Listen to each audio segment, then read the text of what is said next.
50 ਬਾਰੀ 50 ਰੱਖ ਲਵੀਂ ਤੂੰ ਮੈਂ ਇਹ ਕਰ ਸਕਣਾ ਕਿਉਂ ਜੀ ਅਗਰ ਤੈਨੂੰ ਬੰਦਾ ਪੈਸੇ ਭੇਜ ਛੱਡਦਾ ਵੇ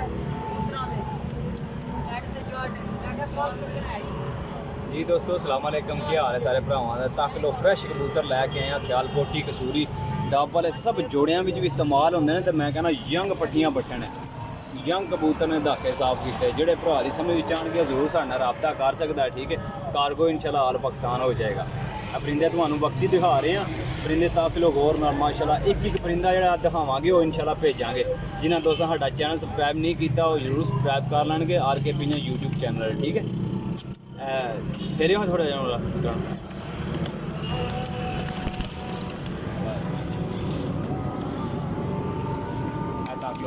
साफ सुथरे हालात बड़े अच्छे नायाब क्वालिटी के कबूतर आए ने और भी तुहानूं दिखाने इन्हां सारी घरों की गेम आई है ठीक है दूसरे है कबूतर दे तक लो गोल्डन कबूतर ये वो टेडी सियालकोटी माशाल्लाह पट्ठी है नायाब पट्ठी है ठीक है ऐदा किलो है भी बड़े मुनासिब कीमत ने सारे एक कार की गेम उड्डी उड़ाई गेम जोड़े वाले कबूतर बिच ही आए हैं सारे मिक्स कबूतर